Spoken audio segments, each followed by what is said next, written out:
Thank you very much, everybody. Please. This is a very important meeting. We had a lot of important meetings today, but this is a big one because this is really the future of, I think, beyond college sports. This is the future of colleges because we're looking at numbers that are coming in and the amount of money being spent and lost by otherwise very successful schools is astounding just in a short period of time. It's only going to get worse.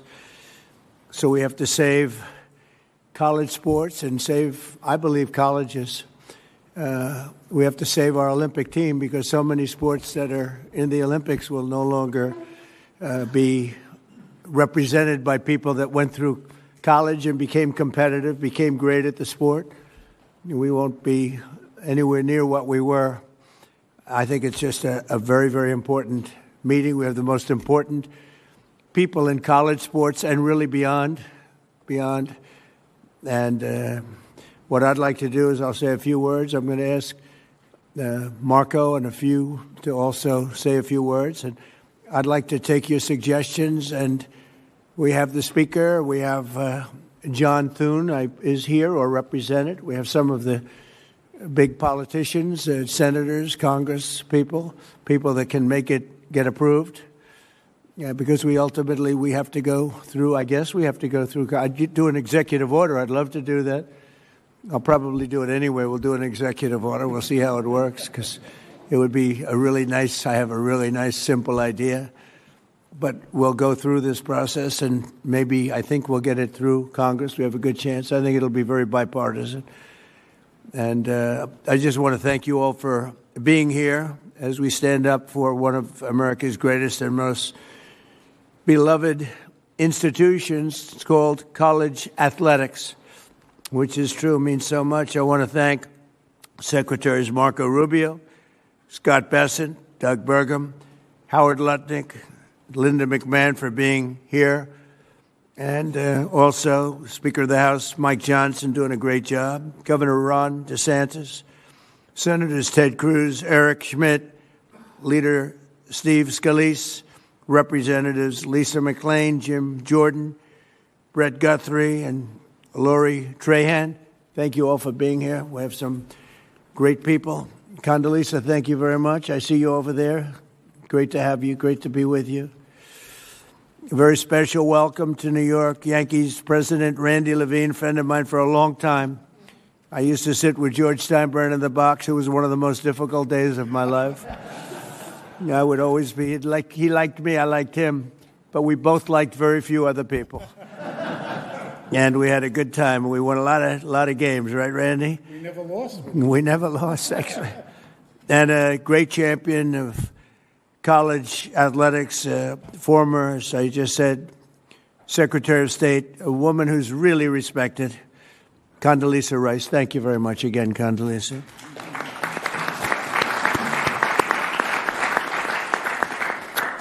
And Ron DeSantis has been working very hard with us, and wherever you may be, Ron. Hi, Ron. And has some great ideas and some great coaches that gave him some great ideas. We're gathered today to discuss an important threat to the integrity and culture of college sports, the inability to set rules on eligibility, transfers, name, image, and likeness, and more, much more than that, in the face of endless lawsuits. And it's what's going on with the legal community is incredible. We had a lawsuit a couple of years ago by a radical left judge from California who decided, knowing nothing about football or college sports, that everything was illegal that was taking place. And I don't think it was ever appealed. Nobody can find out if it was appealed or not. But you can win an appeal. I think I win more cases on appeal than I do in front of some judges that are not very good. But it was a horrible, incredible ruling. And it threw the sports world and the college athletic world into tithers. And that's where we are right now. It's crazy things are happening. Young people are being signed, 17-year-old quarterbacks, for $12 million, $13 million, $14 million. We have a 7-year freshman. We have people, we're seeing things that we've never seen before. We have college players that don't want to go to the NFL because they're making more money in college, right, Jim Jordan? And a lot of really bad things are happening. But basic questions like who is eligible to play are now virtually unregulated and decided randomly by judges rather than by reasonable, agreed-upon rules that could be very simple and very simply drawn. So this has grown into a major challenge. We actually have some of the best sports agents here because I think they'd like to see it solved, but maybe not. I'm not 100% sure about that. But they're represented. We have everybody represented today, just about every group you can think of. But it's grown into a major challenge that threatens the future of college sports and really colleges themselves, because many are going to go down the tubes. It was announced that Penn State, their athletic division, lost $535 million this last year. Florida State, Ron and I spoke about it, $440 million loss. It was just announced that Rutgers lost $95 million, and they're doing all sorts of things to try and save the ship. And I think those numbers are nothing compared to what's going to happen. This is new. This just happened. Those numbers are going to go to levels that nobody's ever seen before. If you had no salary cap in the NFL, you'd see staggering losses. We have no salary cap in colleges. Colleges are going to have, unless something's done, unless we solve this problem. And I think probably today, and we're going to ask for ideas that, not that we don't have to take months. We'd like to see if we could do it for next season. But we certainly have the brain power. We have tremendous knowledge, far more knowledge than I have about this subject.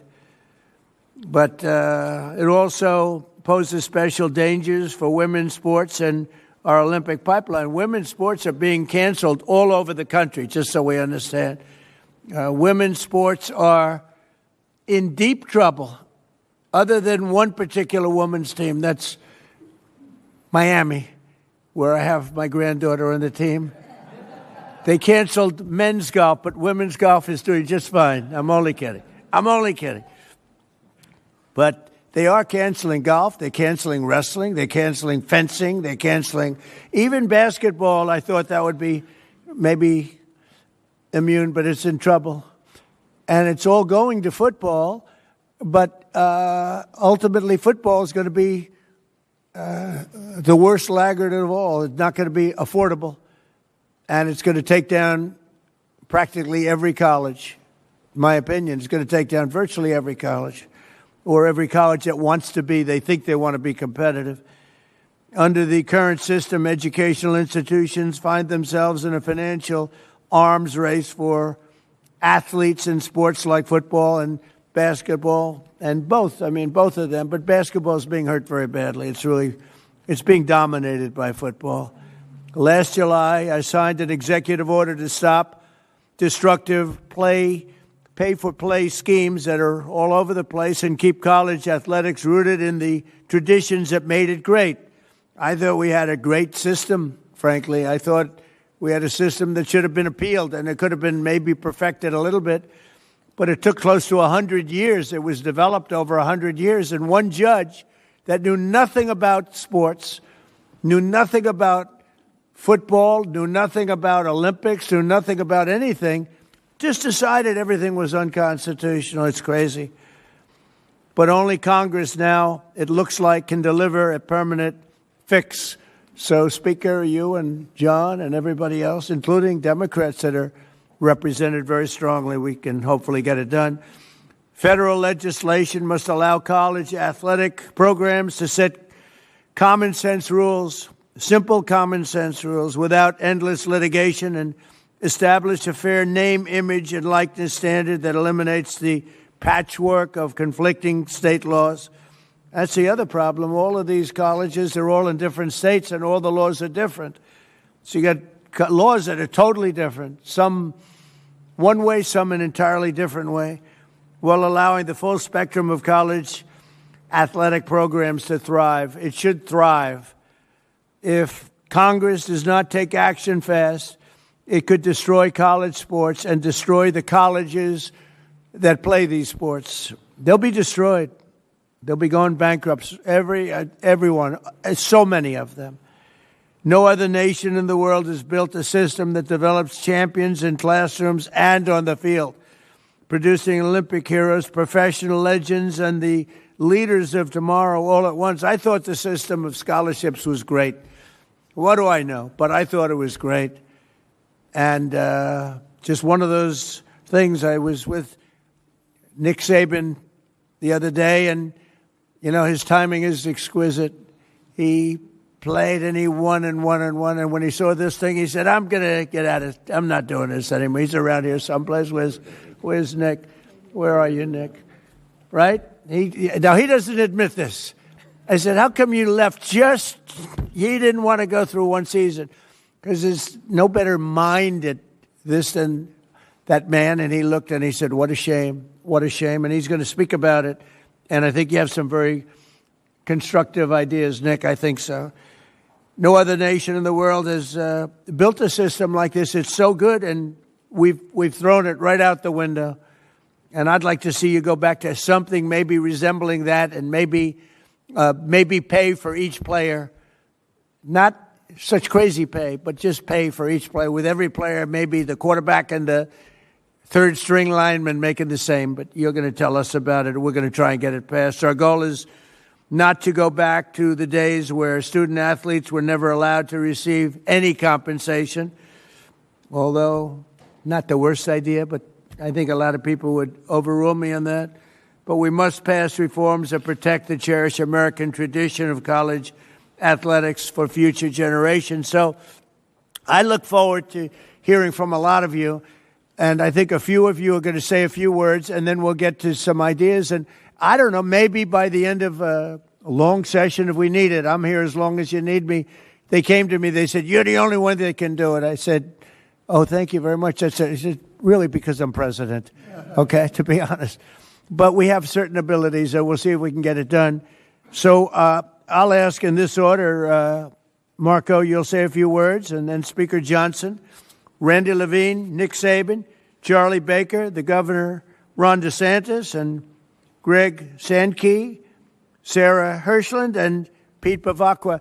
And they'll go pretty quickly, and then we'll hear from some of the people. And we may have something come up that's somewhat of a miracle. There's an idea out there, and somehow it's going to have to be arrived at, because there's no way this system will allow colleges to, in my opinion, will allow schools to live financially. It's not going to happen. So if I could, I'll ask Marco, you can start, and then Speaker, and then we'll go through the list, and then we'll take some ideas or questions. All right? Thank you very much, Marco. Thank you, Mr. President. And I'll be very brief. The first is, I think you've already touched on, and that is what a unique institution college athletics is to the United States. Very few countries in the world actually have something like what we have. And it's not just unique, it's really important. A lot of people don't see some of the aspects of it that are so positive. The first is the student-athlete experience. There are literally thousands and thousands of young Americans who are going to graduate this year with not just degrees, but advanced degrees, and athletics made that possible. And the athletic support and the academic support that they're receiving from these schools is extraordinary. So there are kids that literally would not have gone to college or may not have considered it, and certainly not the advanced degrees, without the help that this provides. Also, the development of the individual that student athletics provides. I mean, look, if you can show up at 6 a.m. in the morning every day for a lift, you're learning one of the most important lessons in life. 95% of life is showing up where you're supposed to be on time. These are extraordinary lessons that people are gaining. Two more things that people don't think about: unity. Few things in America unify us anymore, and one of the things that does is college athletics. In particular, I can just, the experience of a Saturday, and I was about to say a Saturday in the South, but I don't want to discriminate against the other conferences. I'm sure it's true there too, where communities get together, people don't agree on anything else except that they want that home team on the field to win. And it's one of the few unifying experiences we have as a country, and it's so critical. And the last you touched on as well, Mr. President, this is the feeder program for our Olympic teams. Without it, there is no feeder program. Other countries have structured it differently, but the way we have it in our country is so unique in that way. We all know the challenges, and what this system now needs is a system of rules and regulations, of guardrails, so that everyone is operating under the same rules. And it's difficult to do because it's moving very fast, but you've got the right people in the room here, Mr. President, and the right leadership. So thank you for caring about this, because it truly is important for the country and for millions of Americans who are fans, and thousands of families who have student athletes in their family who have experienced this system or are going through it now. So thank you. And Marco has a conflict of interest that he didn't reveal, which is a very serious charge. Could be a criminal charge, actually, because his son is a very good player for a very good college and makes money with NIL. So this is a serious conflict of interest. But we'll take him. We waive his conflict. Please. Thank you, Mr. President. It's an honor to be here with so many of the all-time greats. It's a treat for us, members of Congress. There's many of them around the table, and they're happy to be working on the issue with you and for you. I would say, people often say that Speaker of the House is the most stressful job in the world, but then I think of SEC football coaches because they got to win every Saturday night. And my friends who are in those positions, I have a lot of sympathy for. I want to commend President Trump for his extraordinary leadership, and he leads on this important and complex issue as he does all others. He sees a problem, he wants us to solve it, and he assembles the right people to get that done. And I think he really is the only figure on the planet who could do that. So I thank you for that, Mr. President, getting everybody together. One more issue that we'll tackle. I'm a double alum from LSU, undergrad and law school, so I bleed purple and gold, and we talk a lot about college athletics down where I'm from. It's a big thing, but the whole country cares deeply about it because it's part of Americana, as Marco was saying. It's part of who we are as a country, and it's so important, and we have to navigate through these unprecedented waters together. I'm glad there's some really smart people who are working on that. Mr. President, Congress does need to act quickly because it's getting out of hand, and I think everybody here recognizes that. I want you to know the House has been working very deliberately and I think very effectively on this. We've done a lot of good work, and many of you are familiar with the SCORE Act. We passed a important procedural hurdle in December. We're right on the verge of passage in the House, and we now think we have the votes to do that. But that's why this meeting is so timely, because we want to have the conversation today and in the days that follow, because we want to make sure that we get it right. It's a bipartisan product. It has broad support in the House. We believe we'll have every Republican now, and we have a double-digit support of at least Democrats. It is bipartisan. A lot of good work's gone into that to get it there, and we think it may be the vehicle to get us to the next phase of this and this essential conversation. But the next step is preparing that legislation for final passage. So I was talking with Randy and many of you who are leading on this. This is a very important and timely conversation that we'll have today, and I said in the days that follow. We're encouraged to see all of you, the experts who know this issue better than anybody in the country, willing to put your time and effort into it and provide feedback, because we want the final product to be the best it can be. We want to accomplish the necessary ends, and we think we're very close. Everybody here wants to see this American institution succeed, and we have that opportunity within our grasp. And we want to make sure that the solution we develop actually works for student athletes who are at the heart of this, and that's who we care about so much. And we know that the foundation of any good deal begins with getting the right people in the right room. And this is the right room, and this is historic. And no one knows better than the man who literally wrote the book on it, and that's President Trump. And so I want to thank you for assembling us, Mr. President, and we look forward to the discussion. I yield back. Thank you, Mike. Thank you, Mr. President. Thank you, Mr. President, for putting this group together.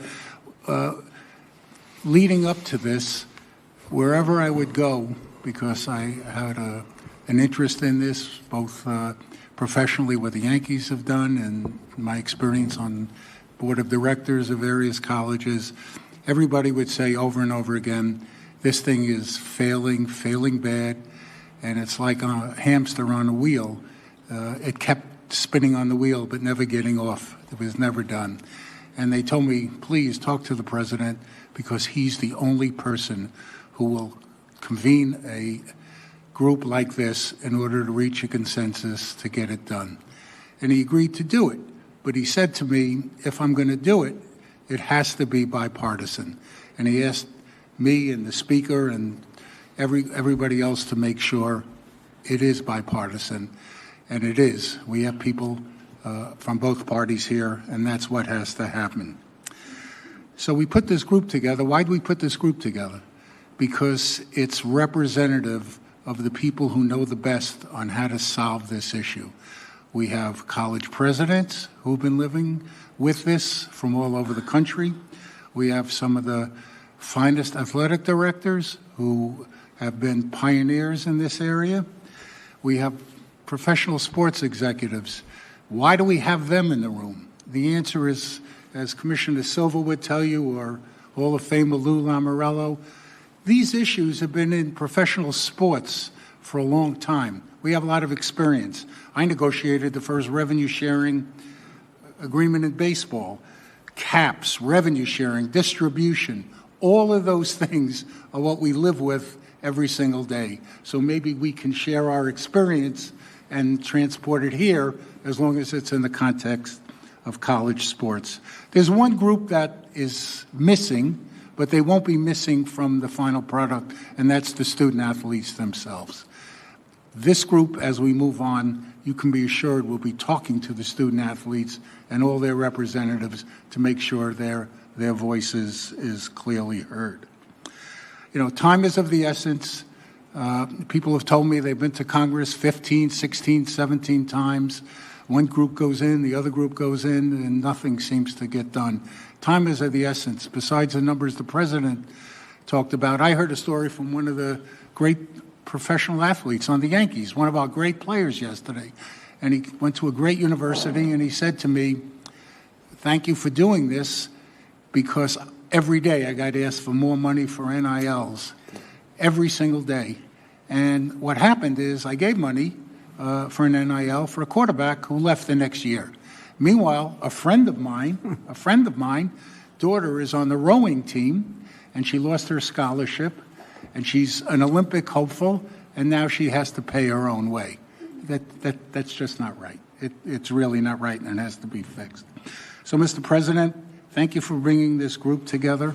I think they're really, just for discussion, we'll hear from everybody. I think they're really two things to add on to what the speaker said that have to be done.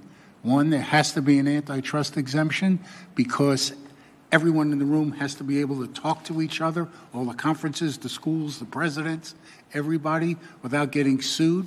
That includes the kids. They have to be involved in these negotiations, the student athletes. And there has to be an entity that's set up by the people who are going to administer this, run this, that are empowered by the legislation to handle all the issues the president spoke about. And we're all here to support that, to help that, and to make sure that it's just not business as usual. Just an idea I have is maybe that an antitrust exemption lasts for 2 years to make sure that these rules and everything are really being enforced. And if they're not, we go back to square one. It'll give the Congress oversight, give the president oversight, but it's time to move.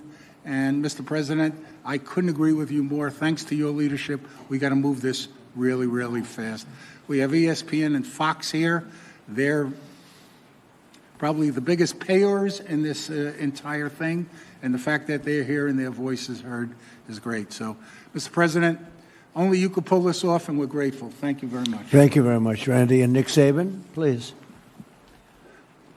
Thank you, Mr. President, for the chance and the opportunity to be here to speak with you today, but I just want everybody to know that I'm just a football coach. I spent my life when we had the ball trying to get a first down, when they had the ball trying to get off the field on third down. So this is an unlikely position for me to be in to speak to such a distinguished group of people. Thank you. But I come here today with a question. What are the guiding principles for the future of college athletics? All athletics. I'm talking about football, basketball, Olympic sports, revenue, non-revenue, it doesn't matter.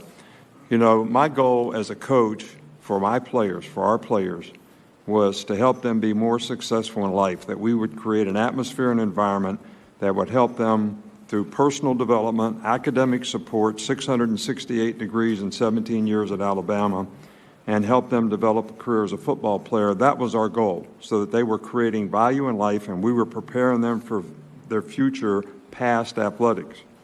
So what happened?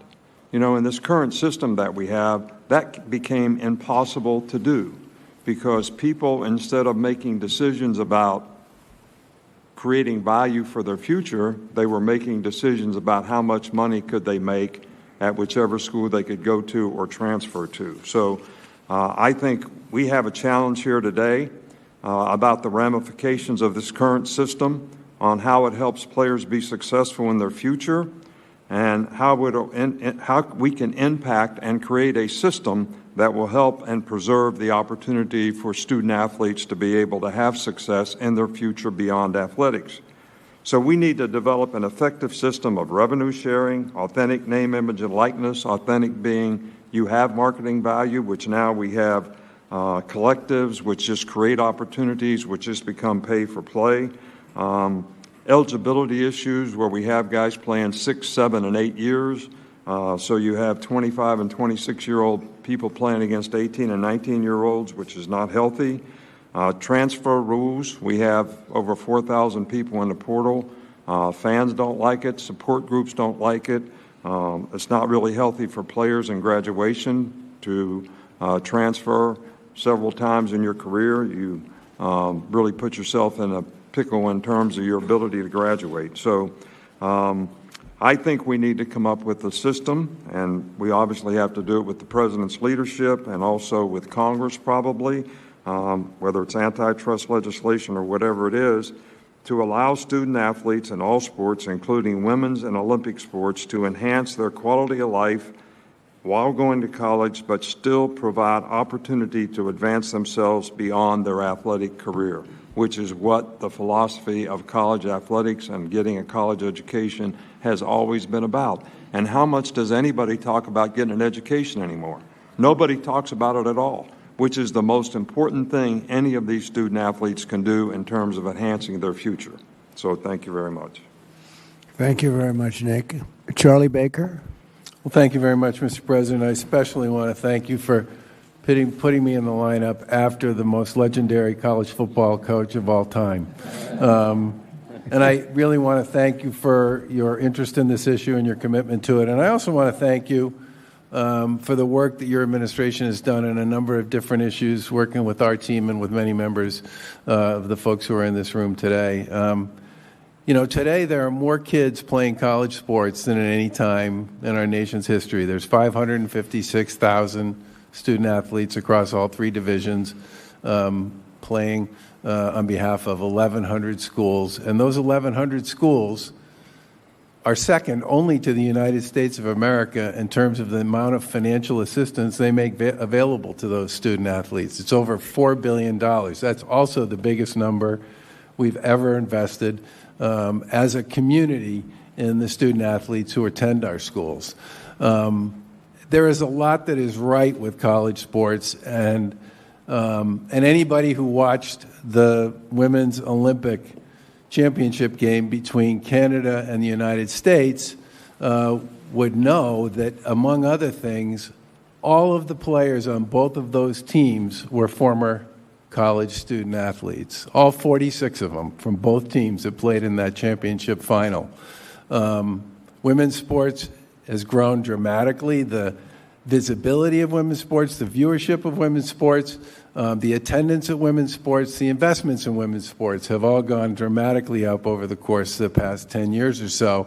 And if you talk to almost anybody who follows youth sports, they'll tell you that the growth in youth sports on the women's side continues to be profound. But that said, everything everybody has said about the challenges we face at this particular point in time is true. And I want to give a special thanks to Speaker Johnson and to Leader Scalise for the work that they've done, to use a sports analogy, carrying the ball on behalf of the SCORE Act in the House chamber over the course of this year. It deals with the rules issue, it deals with the agents issue, it deals with some of the financial issues, it deals with the equity question, it deals with a wide variety of the issues that are challenging for so many in the college sports space these days. And the final thing I'll just say, we have, I talk to a lot of people who are connected in one way or another to college sports,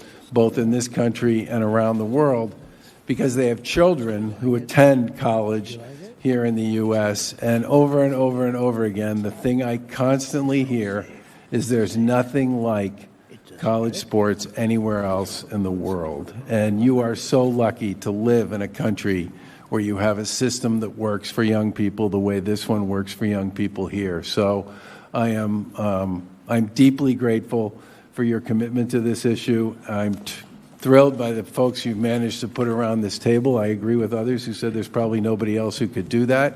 And college sports was a great thing for me and my kids and my wife and so many. I know a lot of kids who wouldn't have graduated from high school, much less gone to and graduated from college if it wasn't for college sports.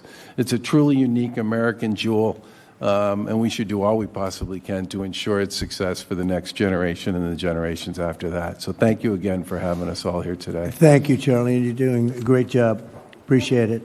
Ron, please.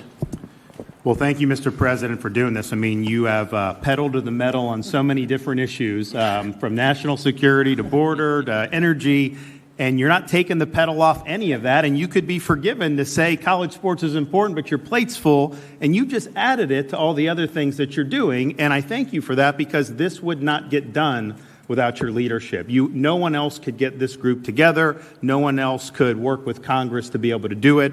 And so I appreciate it, because it is important to a lot of people. I mean, we know this is out of whack. We went from a system where you couldn't give a student athlete anything. They could sell your jersey, you get nothing, to now, quarterback throws for 300 yards and they go see the coach. Hey, I need more money. Give me more money from the club. Okay, I'll transfer. Or they get money and I don't want to play in that bowl game. Sorry, I'm just going to sit out. And I think that that's been bad, certainly for college football and college sports. But let's just be clear, and a lot of the speakers have said, and I speak from being in the South, college football is king. It's not even close. University of Florida is the reigning NCAA basketball national champion. The football team, I think they won 4 games. So guess what? Are the fans happy being the NCAA? Not really. They're mad because football didn't do good. And football has been able to generate so much money over the years that it's subsidized a lot of the other programs, a lot of these non-revenue sports. People have had more and more opportunities. Well, now with the collectives and how much it's costing football, the costs are going up dramatically, and it is threatening these other sports. And, look, yes, being able to produce Olympians, being able to do that, I think it's really important. But 99% of Division I athletes are not going to make a living at it, and they're not going to play in the Olympics. And I speak as somebody, I was the baseball captain at Yale. Like, if we had NIL there, I probably wasn't going to get a lucrative NIL deal. That's fine. I get it. But what being a college athlete teaches you, there's a reason why the Naval Academy and in West Point, you have to be an athlete when you go through there, because it teaches you discipline. It teaches you about hard work. It teaches you about competitiveness. It teaches you how to cope with failure. And so a lot of the people, the students in these sports that may not be as glitzy, but are going to be harmed by the current trajectory, these are going to be future leaders of our country in a variety of different endeavors. And so I'm thankful that this is going to get done under President Trump's leadership. This is a bipartisan issue. We are so division on all this different stuff. There is no partisanship about this. We all want our universities and the athletics to succeed. A lot of the speakers have talked about the issues of eligibility. I mean, how do you have there till you're like 25, 18 to 25, and you're still playing? How do you play in the NBA G League and then come back and play in college? How do you get to transfer all these different things? We know those need to be addressed. And obviously the compensation with NIL. I signed one of the first NIL bills. But that was like, if they're making money off you, you get. Now they're doing like perpetual negotiations, even more than pro athletes can do. So I'm confident this is the group to do it. This is the president to do it. And there's going to be a lot of people in our country that are going to be happy when this problem is fixed. Thank you, sir. Thank you, Ron, very much. Very much. Greg? Thank you, Mr. President. Thank you for convening this group. And I also think it's important to point out you've been to Tuscaloosa a few times for great football games, a couple national championships, and I think the power of your presence around college sports is an important factor in this conversation. I had a knock on the door of my residence hall in 1983 by my baseball coach. I was a bad catcher at Laterno College. That's why I'm here today, because he taught me some lessons that had I not been in that situation, I never would have learned. I've spent 2 of the last 3 weeks with our student athlete leadership councils, and I asked them, what would you say in a room like this that people need to hear? And there were 2 things that they wanted me to communicate. One is, when I line up at kickoff, at tip-off, or I put my cleats in the starting blocks at a track and field meet, I want to know the other people in other uniforms from other teams in other states and other campuses are held to the same standards and the same rules to which I am being held. They also want to know that they're being supported from a physical and a mental well-being standpoint. Part of that is their concerns about sports gambling and the pressures that are emerging upon them. I think the themes that have been communicated here, rather than go through my notes, are worth restating. This is a bipartisan, I would argue a nonpartisan issue. This is a circumstance where among the 4 conferences, the ACC, Big 12, Big 10, and SEC, over $2.3 billion was spent in FY24 to support Olympic sports. And in Paris, 219 U.S. medalists went through the college sports system, 89 of those being gold medalists. In college sports, we move young people from adolescence to adulthood through education, through becoming part of a community, which they otherwise would have not experienced, and the opportunity to build a legacy. In the current environment, each of those elements is interrupted.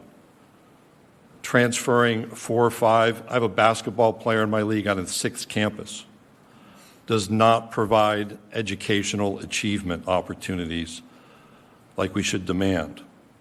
Being part of a community when you transfer that much doesn't happen, and building a legacy is overrun by the next name, image, and likeness opportunity. I appreciate what's been done in the House and the SCORE Act. Speaker Johnson, I once lived in Natchitoches, Louisiana, a place you represent. Leader Scalise, your work, I know Congressman Roy has been part of those conversations and others in this room, and it is bipartisan, but we need to bring more people in. And we have work to accomplish in the Senate. We cannot go on longer in this circumstance. And this is not about revenue. This is about structures and national standards for eligibility, for transfers, for medical care and mental wellness care, for transparency and accountability around name, image, and likeness activity. We'll fracture more if we fail to act. That's why the appreciation, Mr. President, for the gathering is most sincere, because I want to see our women's sports thrive. In the Southeastern Conference, we currently have 10 national championships. 2/3 of those are in women's sports. We didn't achieve that mountaintop in football this year. We'll keep working on that. We want our Olympians to go through our pools and our track and fields and our volleyball courts. And we want young men who aspire to be in the NBA or the NFL to be educated, to mature, and to grow as they seek that achievement. We ought to be focused on making college sports great yet again, and I look forward to being a part of this conversation moving forward. Thank you, Greg, very much. Sarah Hirschland, please. Thank you. Good afternoon, everyone. Let me start by saying thank you, President Trump and your whole administration, for your continued support of both Team USA and the Olympic and Paralympic Games. I'm proud to be here today to represent Team USA, and I will say it is no surprise to anyone in this room that we are the greatest sporting nation in the world. Team USA is the most successful team in history, with more Olympic medals than any other nation. One of our competitive advantages is the education-based sports system our country has embraced for more than a century. America's colleges and universities built a world-class athletic system that develops the whole athlete, academically and competitively. This system is the envy of the world, as we heard Charlie say. It has also been the backbone of Team USA for generations. The results speak for themselves. You heard Greg reference some, and I'll just expand. The athletes from just the Paris Games represented 231 different college institutions and 71 conferences. 90 different schools were represented by our medalists from just the Paris Games alone. This success does not happen by accident. It is directly impacted by the broad-based, sustained investment in sport on campus. You've heard that referenced. This is not something we can take for granted. To say that our country should be grateful to colleges and universities and their athletic programs is an understatement. And while the United States has topped the gold medal table in 8 of the last 10 summer games, I am here to tell you the margin is narrowing. Around the world, nations are investing aggressively in sport, building centralized training systems, expanding funding, and prioritizing athlete development in new ways. That growing global competition comes at a moment when U.S. colleges must increase their investments in football to stay competitive. The economic pressures are unsustainable. We've heard this several times, and we know that Olympic sport budgets inevitably rise to the top as the first to be cut. And in some cases, women's sport, but it's also men's sport, may be eliminated. We must keep our eye on both. We know what happens when those investments are reduced or disappear. It hinders the future pipeline of Team USA, but frankly, it threatens the future health of sport in our country. We cannot wait for the economic pressure to create this crisis.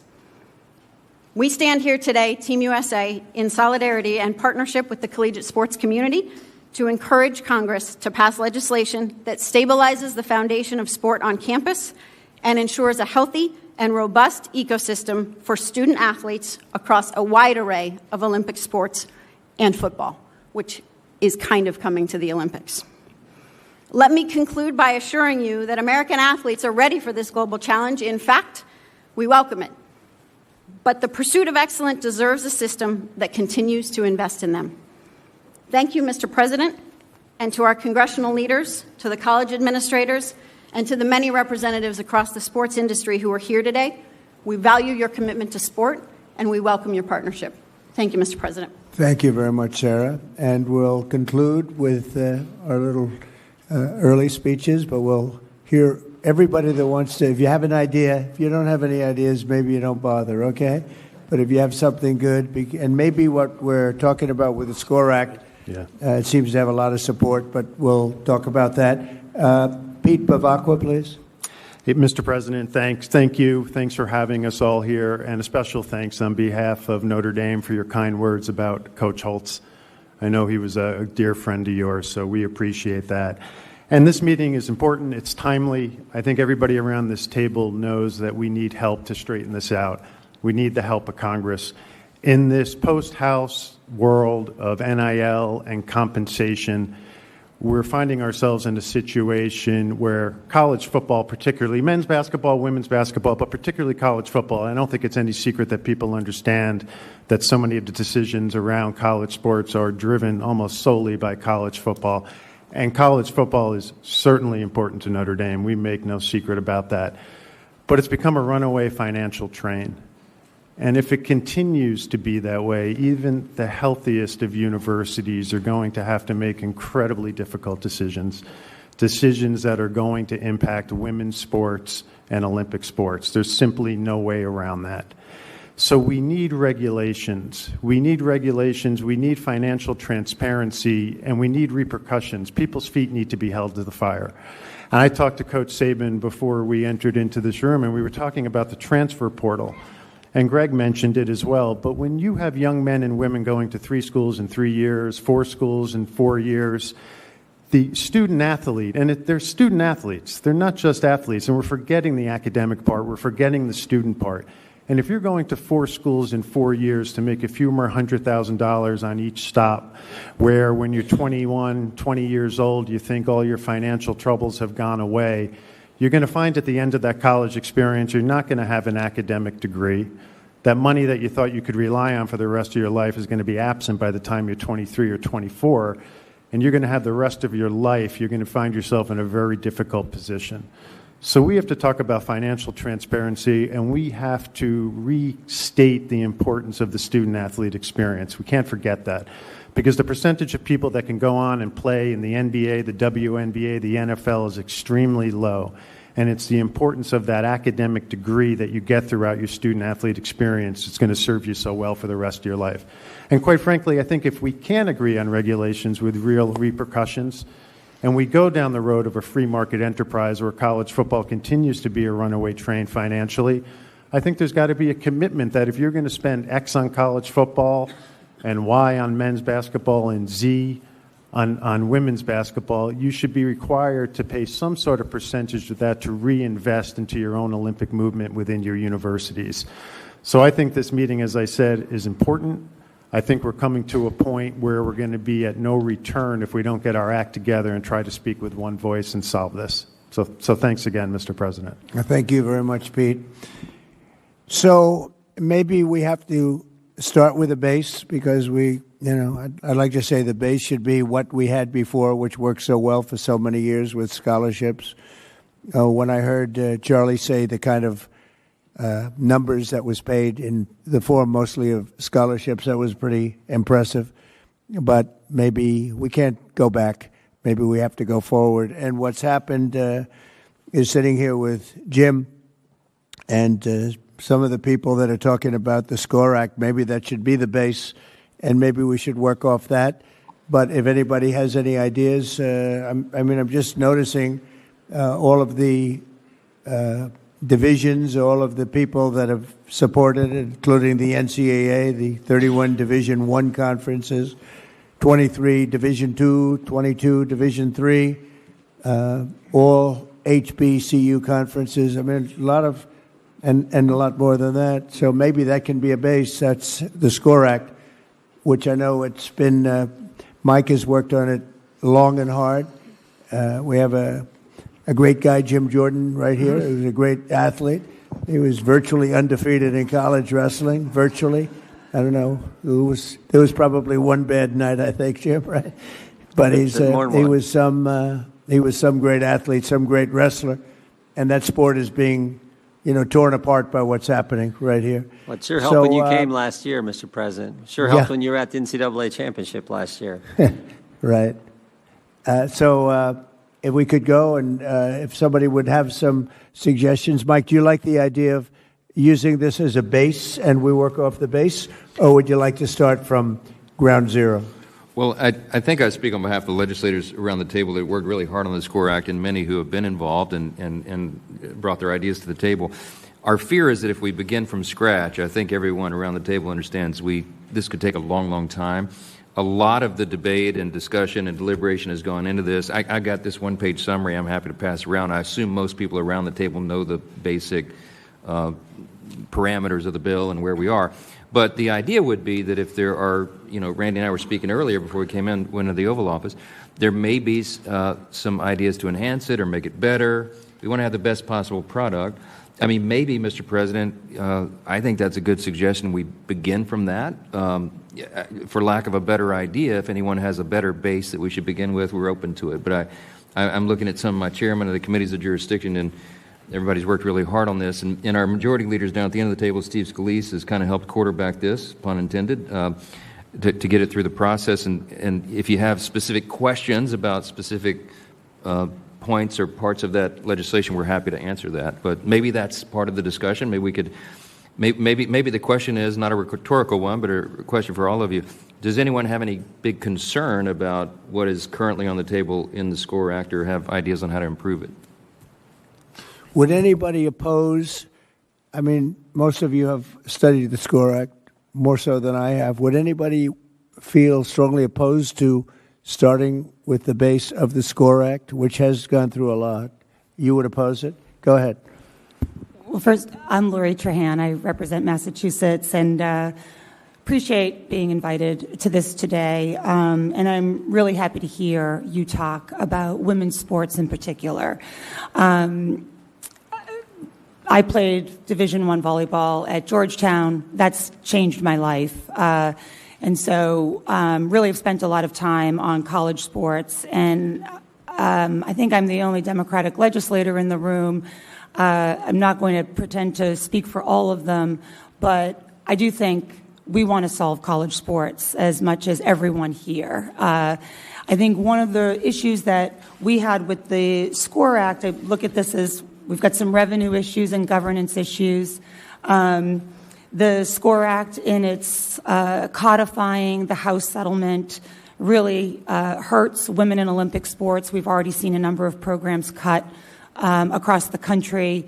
So I think we do need a revenue mechanism to save and protect. One, strengthening Title IX has to be part of the SCORE Act, as well as ensuring that we are funding those programs. I mean, look, I'm also a mom. I've got a college athlete, son who played lacrosse. I've got another daughter who hopes to.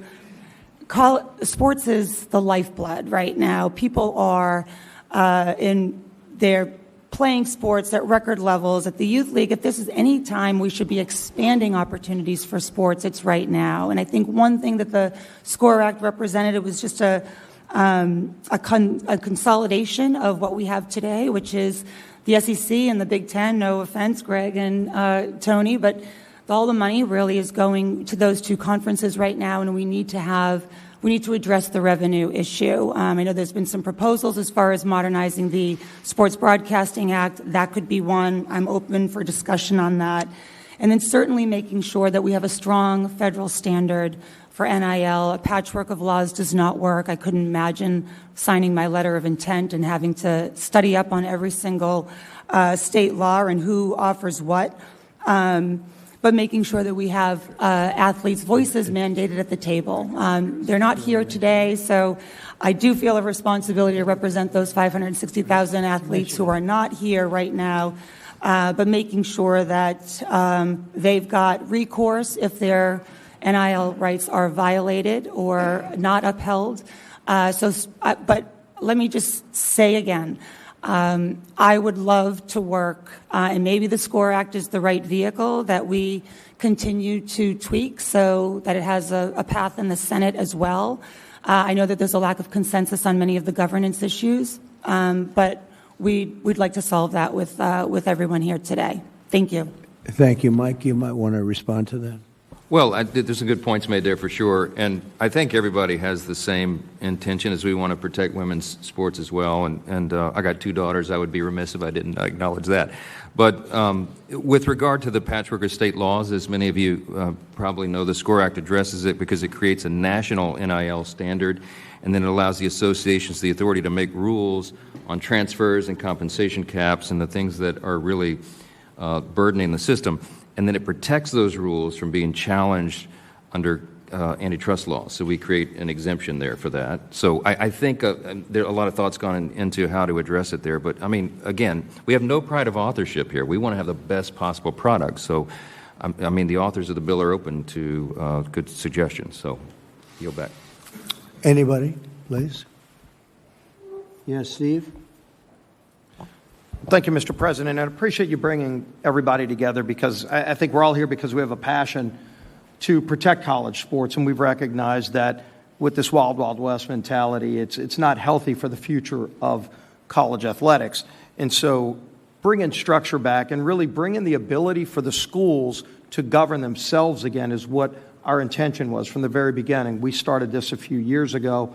I remember Coach Saban came to my office and others, and we started listening to the people that are there at the schools dealing with the problem as payment of students became legal, which happened through legal arguments that, Mr. President, you talked about, some of these lawsuits that ultimately broke down the framework that Charlie Baker and others were able to use to police college athletics. That's gone now.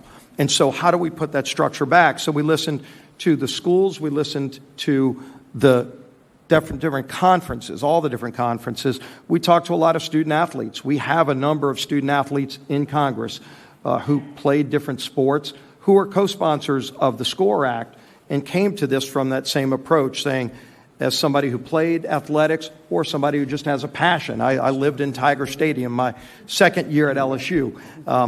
In case you're wondering where my leanings are, but I care about the future of college athletics, and when you see a student athlete, as you talked about, Pete, on their 6th school and they're 28 years old, number one, they're not going to have any college credits to be able to graduate. And the idea of being able to get a degree for the 99% who aren't going to play professional sports is just going to be lost. And how can you reestablish that? So we started putting some things together. We have the antitrust protections in this bill. We protect women's sports in this bill. We established, Mr. President, that Title IX maintains so that however many men's sports you have to have an equal number of women's sports. Some schools have a lot of sports. Some schools can only afford a few, but whatever you have to have an equal number of women's sports, and that's protected in this bill. And obviously, the Olympic sports are protected as well. We also wanted to make sure you could put limits on the transfer portal, because that is something that a lot of people get very frustrated when they see that you just have pure free agency. The professional sports don't even have that. And so you limit with, and again, open to suggestions, but what everybody seemed to come to an agreement on was 5 total years of playing with 1 ability to transfer within that. And there's flexibility by the governing organization, so the NCAA can look at a case by case. If your father's on life support and you want to transfer to a different school to be close to your family, you can get an additional 1, but let the governing body be able to do that again. We put those in the bill, and then we give the financial literacy requirements so that student athletes have more protections that they currently don't have today. You might be getting that $300,000 or $2 million contract. You might not even know you have to pay taxes on that. And you might run into some real financial problems if you're a 17, 18-year-old kid. We make sure the schools educate the kids on financial literacy. So we put a lot of other things, including health protections, as Commissioner Sankey talked about. So we listen to students, we listen to schools, we listen to all the conferences, all the HBCUs support this bill. And we built a framework, and we built a coalition.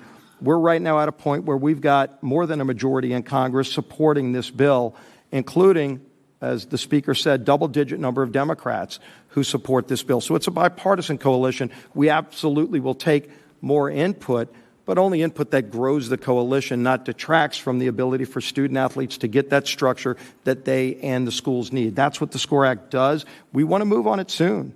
because I think we all recognize that we can't wait another year and have this wild, wild west continue, and it will take the Senate some time to start their own process. So I'm expecting we're going to be moving soon, in hopefully the next few weeks, on the SCORE Act in the House, and then keep this conversation going, keep growing this coalition to solve this problem, Mr. President. Thank you. Thank you, Steve. But we have to move it quickly. Otherwise, you're going to have another season that's a disaster. And it's not affordable by colleges.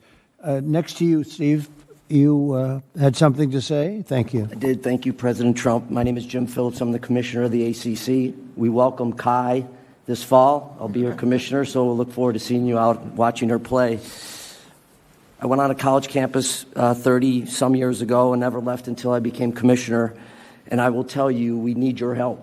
We need everybody's help in this room. There are 6 areas that the SCORE Act is the right piece of legislation. First, as been mentioned, there's a national law versus state legislation and patchwork. We have 37 disparate laws across the country. So what you can do in one state is different than what you can do in another state. That just doesn't work. When you have inter and intrastate competition, as Greg mentioned so well, the student athletes want to know that they're lining up against somebody that's abiding by the same rules, NIL, rev share, and the rest. Second, it's a reaffirmation that these are student athletes. Not one of the commissioners in this room has had a student athlete come up to them and say, we would like to be an employee. They're smart enough to understand what that means. Third, limited liability protection. The lawsuits are killing us. They're absolutely crushing college sports. If you don't like a rule, you just go to the local judge, and the local judge deems you eligible. Fourth, degree completion. It's never been better to be a student athlete. You can come back to school and get a degree. You have a chance to be a pro and you leave early. We want you to come back. Fifth, medical care. The medical care is as good as I've ever seen in my 30 years, ever. And it's mental health as well as physical health and well-being. Finally, the codification of the House case. And I heard the mention of hurting women's sports. I will say in the ACC, similar to the SEC, Big 12 and Big 10, we have added 942 new scholarships because of the House case. 56% in the ACC of those scholarships have gone to women's sports. So the House case has not hurt women's sports. It has not. And the idea that we can sustain this is just not, has been expressed, is just not feasible. So we need your help. We thank you for taking your time and assembling this crew, and we look forward to working together. So the concept of what we're doing with your great experience is a pretty good start. Yeah. If you could pass that around would be great. This is a summary of the SCORE Act, which I think people should see. So you like the concept of what we're doing? Very good. Yeah, it sounds it. Yes, sir. Good. Thank you very much. Please. Tim Pernetti, the Commissioner of the American Conference. Mr. President, thank you for putting this incredible meeting together, and more personally, thank you for your support of the Army-Navy game. Army-Navy are members of the American Conference. Thank you. Like a lot of people have said in this room, I had the same experience. College football changed my life. I couldn't afford college. I got a scholarship, and it changed everything. And I won't reiterate all the reasons why SCORE makes sense, because there's a lot about it that makes sense. But what we have to remind ourselves, and there's a lot of business people in the room, is we're not solving the economic crisis as part of it, because we are in a real economic crisis in college sports. Like, we have complex challenges. The mission is completely out of focus. This thing was about education through sport. That's what it was supposed to be, to what Coach Saban said. It still is that, so long as we put it back in focus. But we can get through SCORE, create more consistency, because the industry has a lack of consistency from eligibility all the way down the line. But we have to examine other ways to solve the economic crisis. And these things shouldn't impede each other.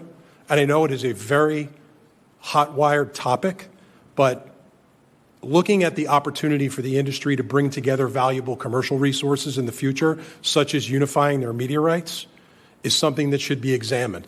And we're not making that decision today. If the Sports Broadcasting Act can be amended to provide college football the antitrust protection that the pro leagues have to be able to unify their media rights, that gives the industry an option which is the important word in the future. And that's really what the industry will need. This is an expense problem, but there are revenue paths that we haven't ventured down yet. The reality of all this is going to take bold steps. It's going to take guts. And this has become a transactional business where commitment is flying out the window, but it's not everybody. The top 1%, which is how the industry has been designed to serve the top 1%, 99 out of 100 student athletes in our league don't want to be employees, to what Jim Phillips said, and they signed up for a great experience. Like, our responsibility is to make sure we reinforce the mission and create resources around them to have the experience. But that conversation, whatever side of it you're on, should be had to see if there's an option in the future to dramatically improve the economics for the industry. Thank you so much, Mr. President. Well, thank you, and thank you for mentioning the Army-Navy game, because, as you know, I signed an executive order to protect that time slot so that during that, from like 3 o'clock to 6 o'clock or 6:30, I guess, we protect that space, that airspace, so nobody can play a football game, and we have the Army-Navy game protected, because the kind of money that's being thrown around, they were a little bit concerned that the Army-Navy game, as great as it is, may not do so well. I think it would actually do pretty well, but we protected the time spot anyway, so that during that little period of time, it won't have any of this competition where lots of money's being thrown around. I think it was a worthwhile protection, because it really is it is a very special time and a special, very special game. So thank you very much. Great job. Anybody else around? Mr. President, could I just, before Yes, we go, you're given a handout that just has a quick summary bullet points of the composition of the SCORE Act for those that aren't familiar with it. And let me just apologize. I think NIL has been abused, and my staff put my name and image on the top of it really big. And it's sort of ironic, not intended. Sorry about that. You didn't get paid for it. I didn't get paid anything for it. Yeah, yield back. Anybody else, please? Cody, please. Yes, sir. Mr. President, I would like to express my gratitude for your involvement and interest in all of this, and especially personally the opportunity to be involved in helping to find the solution, because college sports, as many have said, changed my life, made me a better businessman, a better husband, better father, and made me better at life in general. This is a complex issue. It's multifaceted. There are a lot of different perspectives on how it should be solved. There are a lot of different agendas that are represented in this room. And the SCORE Act is a good start. It gives us a place that we can build on. But as we move into the Senate, the political dynamics are going to change. And many of the agendas that are represented in this room and outside of this room are going to come into conflict with one another. The reality is nobody's going to get everything that they want. If we're going to come to a solution on this, we have to find a place where we're all sort of equally unhappy, so to speak. That's just like any other business deal. And I think what's key is that we are all willing to come to the table and compromise and work together, recognize that the small schools are important, the big schools are important, women's sports are important, Olympic sports are important. It's not just about big-time college football. And so that may require you twisting some arms along the way to make sure that people work together and are willing to give a little bit, and understand that this whole ecosystem of college sports belongs to all of us. It's a national treasure. It's a public trust, as I've heard Clay Travis say before, and I think it's very accurate. And so it belongs to all the American people, and all the American people should share in it. And so I would just encourage everyone here, and I think that might even be a commitment that you could ask everyone to make, is that they will work together, they will compromise, come to the table, and be constructive. So, Cody, I know you have worked very hard on this, and frankly, you've been working on it long and hard, maybe harder than anybody else. I've heard your name mentioned more than anybody. Could you use this as a base, and we all get together, maybe as a smaller group, and ultimately report back to the larger group and come up with something? Do you think this is a good base? Yes, sir. I think it's certainly a good base, and it's a great starting point. Again, the dynamics will be different in the Senate, and we'll have to build on it from there. And again, a lot of these tougher issues are going to come to the surface once we get there. But absolutely, we should convene a smaller group that can work on those things and work on the compromises that need to be made to be able to have a bill that can get 60 votes in the Senate.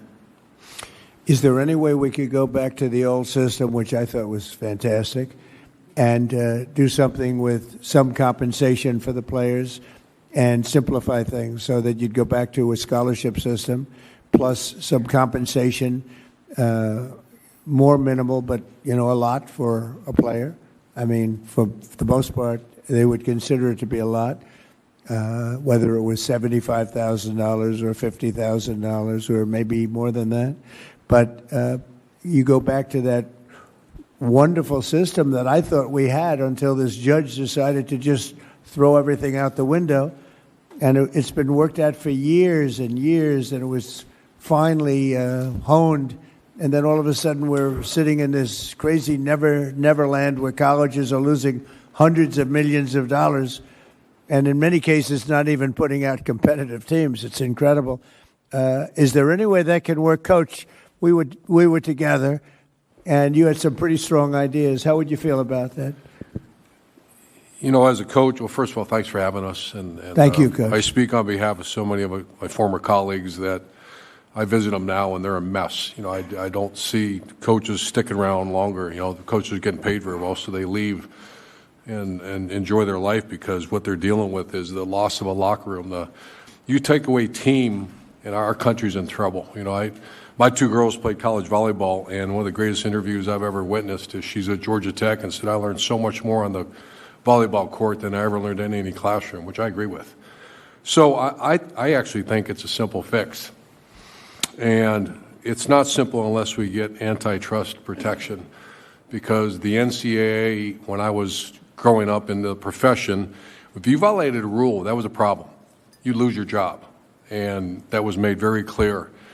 Throughout litigation and other issues, the NCAA has become, they don't have subpoena power, and every time they make a decision, they get litigated. And I get it. I mean, I witness it, and as a result, and we know this from some of the policies you put in place, rules without enforcement equals chaos.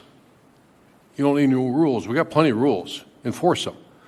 So if we get antitrust, then you now will not get litigated. And I would eliminate, the only thing I dislike about the SCORE Act is that, and Coach Saban and I have visited about this, Mac Brown and I have visited about this, get rid of the collectives.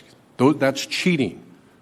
When donors, so everyone understands what a collective is, donors put money in a pot, it's distributed to players through the coach and the general manager according to your talent level. That's not allowed.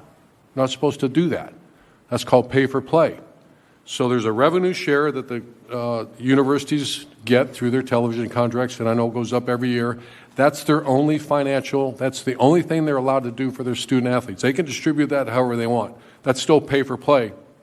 But any NIL conversations, which NIL, I think we all got to quit calling it that. It's not name and likeness. These players getting paid millions of dollars in some of the stories I hear, and they're posting an Instagram for twice, and then they're getting paid $1.5 million. So the NIL, to me, NIL in its purest form is America. It's called capitalism. If you can make money on your name, you should have a right to do that. If you're a gymnast, a volleyball player, a swimmer, a football player, and a car dealership wants to work with you legally in the business world, do it. That's what NIL should be. That's not what it is. So you get rid of the collective, becomes an illegal entity. There's no such thing. That even to this day, that makes my skin curl when I hear a collective. Get the donors out of it. If a business owner wants to hire Jeremiah Smith and pay him a certain amount of money, he's certainly allowed to do that. That's called capitalism. But the universities cannot arrange that and set that up. The universities can simply make sure the kids go to school, make sure they graduate, treat them fairly, make sure the women's sports, the Title IX, I'm all in favor of all that, but they cannot get involved in the financial marketing of your players. That's let the market take care of itself. That's called the market. That's called capital. The collective, I think if the collective goes away, college sports gets better immediately when you say that, if we have antitrust exemption. It's just sitting around and having watched college sports for so long with no problems. what this incompetent judge did to this game, knowing nothing at all about sports, about anything that we're talking about today, is a disgrace. And it's going to be a very hard thing to put back together. We'll get it done. But what this person did to college sports is a disgrace. I say it. And we've seen plenty of those type of opinions. I had one recently, and it's gross incompetence, is my opinion. And everybody suffers, including student athletes, including women.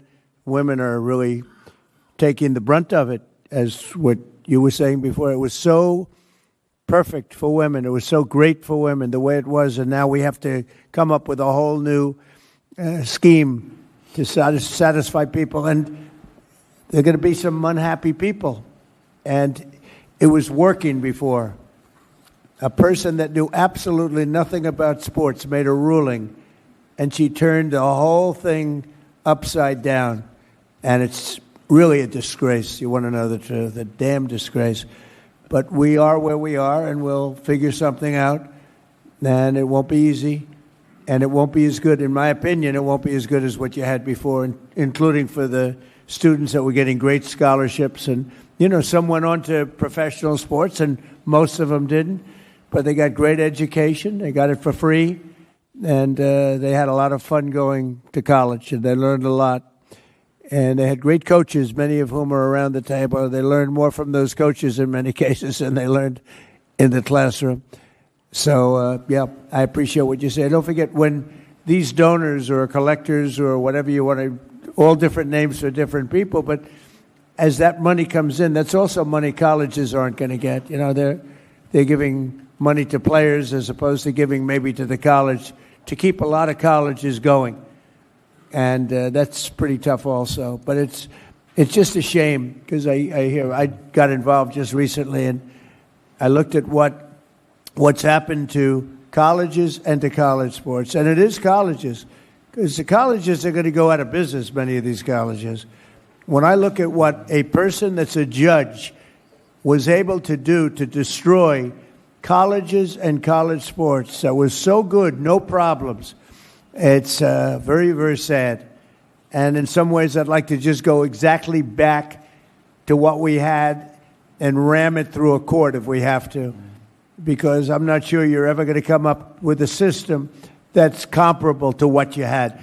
And, you know, in life, you like to get better, not worse. You like to go forward, not backward. No matter what you come up with, you've gone backward, a long way backward in many cases. Mr. President? Yeah, please. Mr. President. Hi, Ted. I want to thank you and echo the thanks for bringing this group together. And I want to in particular underscore the urgency that we have heard around this table. College sports is in absolute crisis. Every single week, we're seeing another program being canceled. We're seeing another women's team being canceled. We're seeing Olympic teams being canceled. And the current chaos, if Congress doesn't act, we are very quickly going to be in a world of 30 to 50 college football teams that are basically a mini NFL, and the Division II and Division III schools are going to be left behind, and the millions of college athletes who right now scholarships provide an avenue for them to get an education that they never would have had, that'll go away. And that would be an absolute travesty if we let that happen. I will say, several people around this table said this is a bipartisan issue and we have bipartisan consensus. I agree it should be a bipartisan issue, but it's worth speaking realistically. The challenge is simple. You asked about the SCORE Act. I think the SCORE Act has many good elements. I think it is a very good first step. But the challenge is, for this to be passed into law and put on your desk, we need 60 votes in the Senate, which means we need at least 7 Senate Democrats. Right now, there are 0 Senate Democrats who support the SCORE Act. I've spent the last 3 years negotiating with Senate Democrats on this issue. And I will say for some time we have been, to use a football analogy, at the 2-yard line, but not able to push. And there are interest groups on the left, in particular trial lawyers and unions, that have resulted in Democrat senators that are actively lobbying against the SCORE Act and don't want to see legislation passed. And so my hope, there are a lot of people around this table who care desperately about college sports. My hope is that you speak out to Democrat senators and urge them, let's come together and solve this together. And I think part of a solution needs to be on the cost side, and I think part of the solution should be discussing and looking at the revenue side. I think both of those are important parts of a solution. There are a number of Senate Democrats who care about this but have not quite gotten to the point of getting to yes. That's the single biggest challenge, and I think the collective voices around this table adding to the urgency that if we wait another year, if we wait another 2 years, the programs in your state are going away and the students in your state are losing their scholarships, and it would be an absolute travesty if we let that happen. Mr. President. Thank you, and I want to underscore that sense of urgency on the Senate side. I do think there's a growing number of senators that do understand that if we're here a year from now, we're in a much worse place. If we're here 2 years from now, college sports looks entirely different, and it would be a disaster. So I do think that growing sense of urgency is important. I appreciate you convening this. You have unique credibility on this, not just being president, but we've spent time at the Super Bowl, watching the Super Bowl, playing golf. You love sports. You have credibility on it. You care about it, and I think that authenticity matters for the leadership that we need. I do think that if we're serious about this, the antitrust exemption matters for the governance side, but I think the revenue side is inextricably linked to the success of this. If you are losing money on a football, and I'm from Missouri, we love, we're in the SEC. If you're losing money on your football program, you're not going to be able to subsidize the women's sports and the Olympic sports. So I do think that we can come together. I am hopeful and optimistic by the people who are represented in this room, and as we move forward, that we can find a solution. We have to. This is not just because we like watching sports on TV why this is important. There are lives that can be changed forever if we do the right thing. And I think that you've got the right people in the room, and I think you're the right guy to lead this effort, and we're here to support those efforts in the Senate. Could I ask Charlie Baker? Charlie, do you think we could come back to a solution or get a solution that was as good as what we had before, or almost as good as what we had before, or maybe better? I don't think better, but maybe. Would you say that's possible, Charlie? You're in the position to be able to tell maybe better than anybody else. Well, first of all, I appreciate the question, because it's at the end of the day the one we all care about the most, which is, can we create a system going forward that's better than the one we have now? And I think the focus people, the thing about the SCORE Act that everybody needs to remember here is it's a comprehensive piece of legislation that deals with a whole series of things that I think everybody would agree are a problem. The discussion, the place where the discussion gets a little more complicated is the issue about the cost and the revenue side, and the implications of those two issues. And if I were to say to this group, where's the place to go, it would probably be there. And do I think if you could get that resolved, you could create something that most people would view as better than what we had before? I think you'd certainly be heading in that direction. The big thing we all have to remember here is that the way it was before, and I'm almost 70, so I remember those days quite well. Sports and media played a completely different role in our society than the one they play now. And the money piece in particular is got to be part of the conversation, and that's got to involve the student athletes. And your point, Mr. President, about coming up with a more structured way of dealing with that, I think is a good one, but that's got to be part of the dialogue for the same reason that the revenue piece has to be part of the dialogue as well. So much money was paid to students in the form of scholarships. What was the exact number that you said, Charlie, before? $4.1 billion last year. $4.1 billion was paid to the students in the form of scholarships, and everybody was happy. Everybody was happy. And now you got yourself a mess. And I think you should just go back to where you have and let some judge tell you can't do it, and you appeal it up and you win at some point, because I think what you had was a great system, $4.1 billion. Everybody was happy. now you have a thing that you're never going to. You have a jigsaw puzzle that's not going to be put back together, and colleges are going to go out of business. And I think you go back, and the players that got the $12 million, a 17-year-old quarterback that got $12 million, one got $14 million. I hear they're negotiating one at $18 million. They don't know if he's got an accurate arm, but he's got a strong arm, coach. Accuracy counts too. They have no idea. They're going to give him $18 million. And you know what? Those guys that already signed contracts, you know what? Call that the lotto. They hit the jackpot. Let them have their money. You can't do anything about it. But I'd like to see, and I tell you, I just don't think it's right that a judge is allowed, that knows nothing, is allowed to destroy college sports and colleges. And I'd like to see you go back to where you were, enhance it a little bit through some compensation, and let them take you to court, because no matter what you do, you're going to be sued. You can do 100, you could give everybody everything, and you're going to end up back in court, and you'll probably have a judge that doesn't know a damn thing, and it's a mess. It's a mess. And I don't know whether or not that decision was appealed. Was that decision ever appealed? Does anyone know? Because I heard it was not appealed. I believe the House settlement is being litigated now because it violates. No, but was Title it appealed, the decision? The House settlement, I think. The original decision by the judge from California, was that appealed? Oh, okay. I'm sorry, I misunderstood. Yeah, the answer is no. It was settled because it was, I think, the third Why didn't case. somebody appeal it?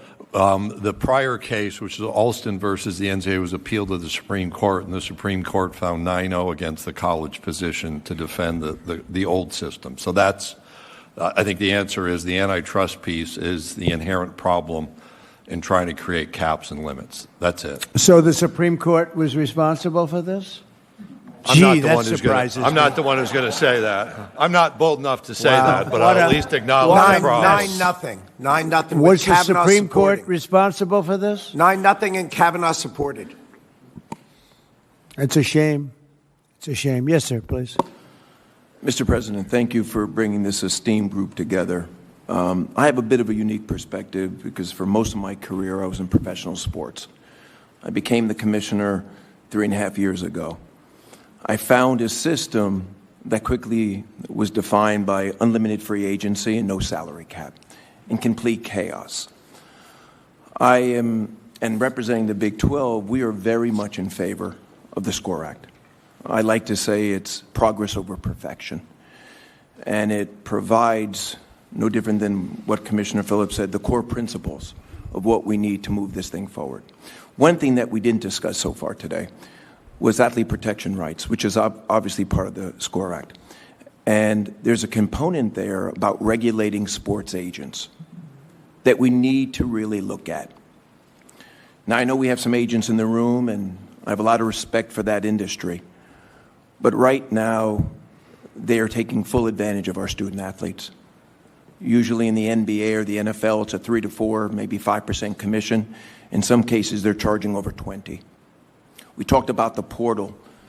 Most agents are pushing our student athletes into the portal, and the recent numbers show that over 40% don't even find a home once they get into the portal. And because they're being pushed into the portal, and Mr. Sankey said it earlier, they're losing credits towards their degrees. So we have a problem on our hands, obviously, and I don't believe in perfection. I do believe in progress, and I think the SCORE Act is a great first step for us to move forward. And on behalf of the Big 12 Conference, we are all in favor of it, and we'd like to see a sense of urgency. We need something done soon. Because if not, our university is going to suffer, our student athletes will suffer, and we need help. So we appreciate you bringing us together today. Well, it's an honor to do it. I just hate to see what you're going through. I hate to see what's happening to our country, essentially, because this is our country. This is the youth of our country, and it's a terrible thing that's happening because, these crazy payments that are being made colleges are not going to be able to help themselves. Just like the NFL owners would not be able to help themselves if they didn't have a cap. but you have a much bigger problem than a cap. And you have a complexity problem. And you have a problem where women are being thrown out of sports, like at levels never seen before. And you're going to have other things that come up that nobody's even thinking about right now. And you're not going to be able to solve these problems. You're just not going to be able to solve these problems. You know, Ted said something before that the Democrats, I think Eric was alluding to it, but you have a lot of Democrats in the Senate that I hear are opposed to almost anything. So if you do, and I have to deal with these people all the time, okay? You saw them the other night. They wouldn't stand up for a soldier that was a great hero and got the Congressional Medal of Honor. They sat there. They wouldn't stand up. They wouldn't even smile. They wouldn't clap. For a woman that lost her daughter whose throat was slashed, they wouldn't stand up. They sat and they didn't stand up. They didn't do anything. And we have to deal with these people. But, Ted, you said that there are 7 Democrats that will not vote yes. Eric, you know the situation better than almost anybody in the room, except maybe me. I have to deal with it even more than you. But, you know, if you've got all these hardline Democrats that want to see everything fail, it's a problem. You know for a fact these people would vote no? What we need at least 7 who will get to yes, because that's how we get to 60. Right. Right now, the SCORE Act has 0. Yeah. So I'm glad I'm the not- House I'm not is moving surprised it, to and they've got some Democrats in the House. That's beneficial, and I think when the House passes it, that momentum is helpful. And there are a number of Senate Democrats. I mean, I've spent literally thousands of hours negotiating with my Democrat colleagues, and there are a number who want to address it, but it is their political leadership that is telling them to stop. And so what has got to happen is the folks in each of the states need to say to your elected Democrats, if you don't act, we're going to lose what is so extraordinary about college sports. And it needs to be something that is in the middle that's a compromise. Ted, you've already lost it. You've already lost it. Colleges are losing $400-500 million. And they haven't even started yet. So you've already lost it in the true sense. And you've lost something else. It's like, it's ugly what's happened to sports in college. Before it was beautiful. It was a beautiful thing. And now it's very ugly. It's become very ugly. And I think you're right. You're going to have people that will never vote for anything no matter what you agree. You could agree to everything that's perfect, and they will never vote. And I'm not doing this I'm doing this as a practical person. No matter what you agree to, you have people in the Senate and in the House that will never vote for it, even if it's good for our country, even if it's great for the player, great for the college, and great for our country. And they will still vote no. Because they're cuckoo. They've got problems. Maybe it's problems at home, Cody, but they have problems. So that gives us problems. And I think what I'm going to do is I'm going to sit down with some of the people in this room, like Urban, like Coach, a very fine coach, Nick, who won a lot. He won a lot. How many? 6 national championships? You could have done better. You had a couple of games. Did you win 7? What did you, 6? 7. 7. All right, so I think he qualifies, right? But I'd like to sit down with some of the very talented people in this room, and we'll pick them out. If you'd like to volunteer. And I'd like to sign an executive order that I'll write myself based on common sense, and it'll be something that people will be sort of happy about. Some will be sort of happy. Others will be sort of happy. And maybe that's a good thing. There'll be a few people that won't like anything. But I'd like to write an executive order based on some of the very great talent in this room. And we will be sued. And we'll go before a court. And maybe we'll have a judge that's realistic, reasonable, and wants to do a favor for the country, because that's the only way this is going to be solved. So I'm going to sit down, and I'm going to write an executive order based on many of the statements made today, many of the statements I've been hearing over the last year about what a disaster this is for colleges, for the players, for the families, ruining everything. And we're going to do a very well thought out executive order. A lot of you are going to be involved in that. All of you, anybody that would like to, just let me know. And that'll be placed before the courts. And hopefully a judge who's a real judge, a compassionate judge, and a judge with common sense will get it approved. And maybe it won't. And maybe it won't hold up. Maybe they'll say you can't do an executive order, in which case you say, welcome to the court system of this country, which has gone totally out of control. Totally out of control. And maybe not. But that's the only way you're going to get this done. So I'm going to write an executive order, and the executive order is going to be based on great common sense, and it's going to let colleges survive and players survive and let a lot of people be very, very happy. And let's see if we can get it through the court system, which we might not be able to do, in which case I guess we'll have to meet again, and we'll probably be through the same system. Look, if this doesn't work, colleges are going to be destroyed. Women's sports are going to be destroyed first before anything, before anybody, before anything. Women's sports are already being cut in every college. The first thing they're cutting, which is very unfair, is women's sports. And then they're cutting lesser sports. Sports that are very good sports, great sports, are being cut.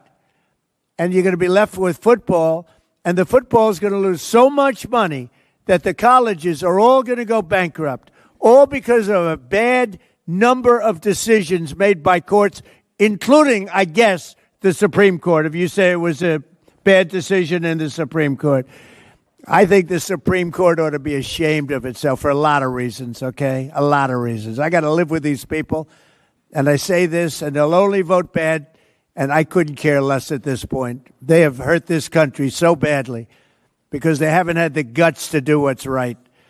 So, and I can tell you about other things too, not just this. So we're going to do an executive order, and I think it's going to be an executive order that the people in this room and the students and the colleges will be proud of.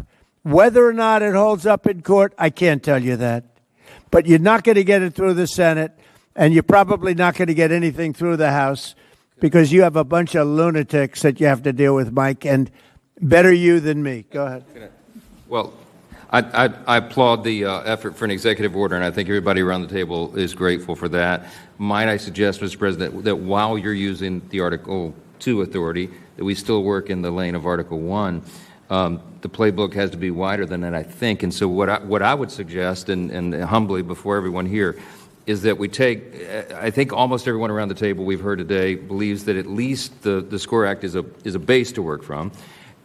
Can we still continue to try to work through that? We do have some Democrat support, and as was said, we've got some fine points to get to. Would love to work with you on it. Okay.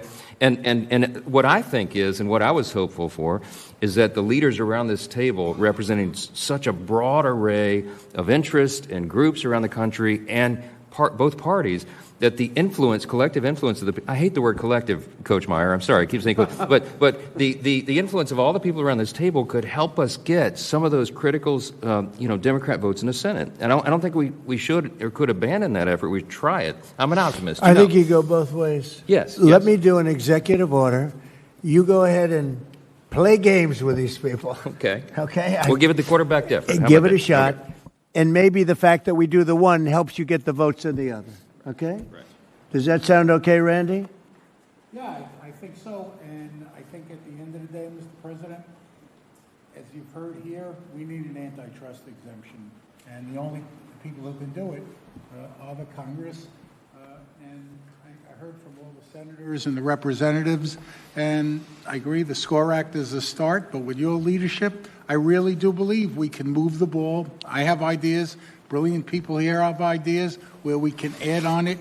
And based on my conversations with Democrats, I think they want to do this. I think the Congresswoman said that, and I think that there's a way to do this. And your executive order, again, showing leadership, stepping out, is good, but I think we go on both Don't paths. forget, the executive order can then be put before Congress, and Congress can vote on it, change it a little bit, vote on it.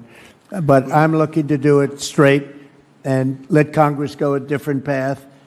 And, you know, you may get a judge that understands what's happening, and you may get some very good opinions coming out of a very smart judge who will be beloved all over our country, as opposed to hated and disrespected.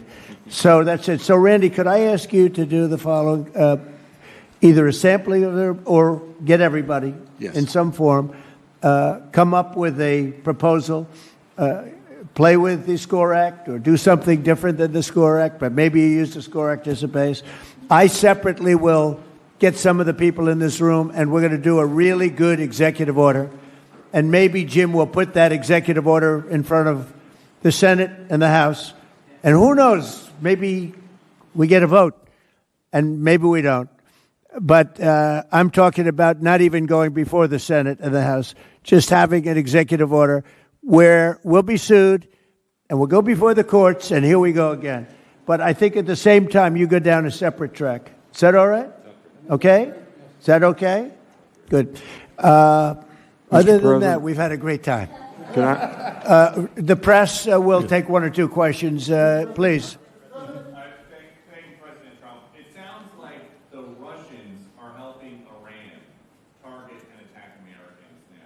That's an easy problem compared to what we're doing here. I mean, but can I be honest? It's just, I have a lot of respect for you. You've always been very nice to me. What a stupid question that is to be asking at this time. We're talking about something else. Can we keep this maybe a little bit? Go ahead, please. Thank you, Mr. President. My question is for eligibility. As you know, my son, Joe, is a high-level D1 athlete, third-year relief pitcher, University of Maryland. How would I know that? We're very involved. He said, as you know, because I've told you. I've told you that. That's all right. Thank you. But the eligibility thing is a disaster in the NCAA. You have the redshirt system, you have the medical system, it's all being scammed, and in a week or two, the second division, D2, is passing a blanket 5-year eligibility without medical, without redshirt, just a 5-year eligibility. That can be solved in D1 with the commissioners in this room right now. Why don't we solve it? Okay. Thank you very much. I'd like to know the same thing.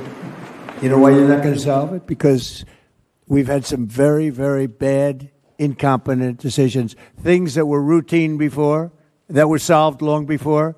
Now you're into a brand new system. Yes, ma'am. Hi, Mr. President. Thank you. Could you tell us what went into your decision to replace Secretary Noem with Senator Markwayne Mullin?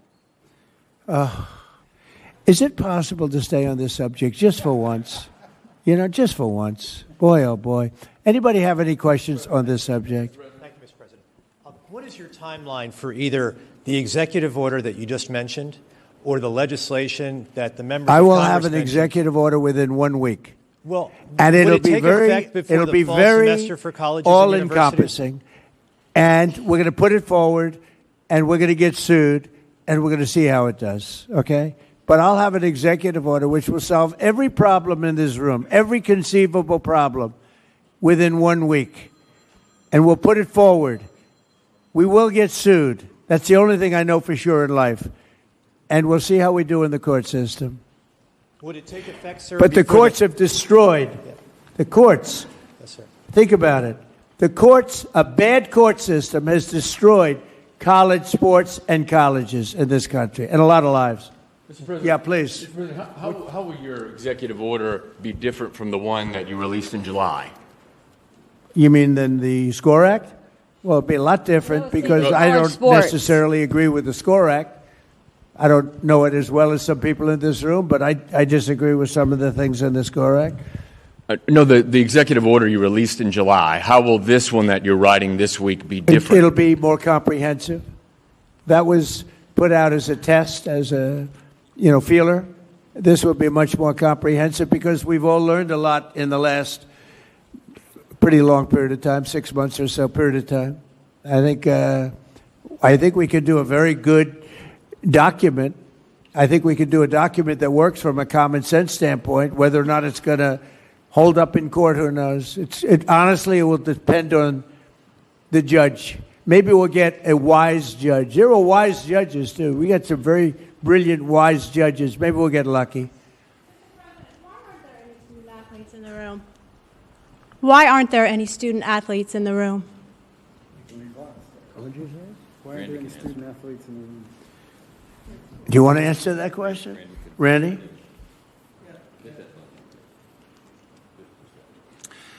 We've made it clear, and I thought I said it before, that we have agents here. There are a lot of student-athlete groups. There's a limited room here, and after this meeting, we intend to talk to all of the interested student-athlete groups to get their input, because this can't be done without them. But at the end of the day, we had to kick this off and start it. This is the beginning. This isn't the end. I've talked to a lot of people who represent student-athletes, and there are certain interest groups that I'm sure would have liked to be here, but they'll have their opportunity. They're very well represented. You know why? Because people like Nick Saban and Urban Myers and some of the people, all the people that I know in the room, and the people probably that I don't know, they all care very much about the student athlete, more so than they care about themselves. So I think they're really here in that sense. They're represented very well. Peter, I'll give you one more chance, because that was a bad question you asked before. Go ahead. We've already got a lot of sound bites leave him in the about the like sports. Can I ask one off topic? On topic. On topic. Okay. Which is unusual for you. Go ahead. Thank you. What is motivating you to do this right now? Because there is a lot of other stuff going on in the world. Right. That's right. There's a lot. We're doing by the way, in Iran, we're doing very well. Somebody said, how would you score it from 0 to 10? I said, I'd give it a 12 to a 15. Their army is gone. They're just about, look, their navy is gone. Their communications are gone. Their leaders are gone. 2 sets of their leaders are gone. They're down to their 3rd set. Their air force is wiped out entirely. Think of it. They have 32 ships. All 32 are at the bottom of the ocean. Other than that, they're doing very well, Coach. Very well. We're doing, our military is doing phenomenally. That's the big thing for this week. We seem to have a new thing every week, but the situation with a very bad and very sick group of leaders who were killing a lot of people. A lot of our people were being killed. They were being maimed. They were being destroyed with their bombs all over the place, planted in roads, and we call them the roadside bombs, walking around without legs, without arms, face blasted, killed many, many people. And we had a choice. We could take it and go on like that for years or do something about it. And we did something about it. And people are very impressed with our military, and they admire our military with what happened in Venezuela and what's happening now, what's happened with the B-2 bombers before this, where they took out the nuclear capability or potential of Iran. I think we're right now we're a country that's more respected than we've ever been respected before. I saw what was happening with college sports, and it doesn't sound very important compared to what's happening in Iran and other places, but it is very important to me. And if I can get it done, I'll get it done. Through a bad system, it's a bad system. Through a bad legal system, you want to know the truth, we have a situation that is almost unsolvable. And we'll see if we can solve it. And, Peter, the fact is we're talking about colleges that are going to go out of business by many, many colleges are going to be out of business. This isn't just about student athletes. This is about our whole educational system is going to go out of business because of this. So I understand what you're saying in terms of the level of importance, but to me this is very important. Very, very important. Thank you. Okay, thank you all very much. Thank you. Thank you, Mr. President. Thank you very much.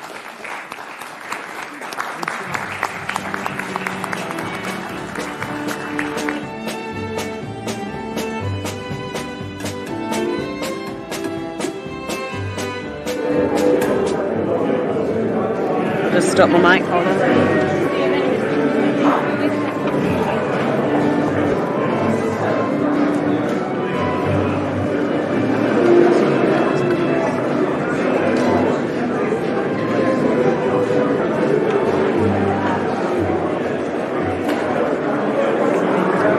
Could you pop off the red cable?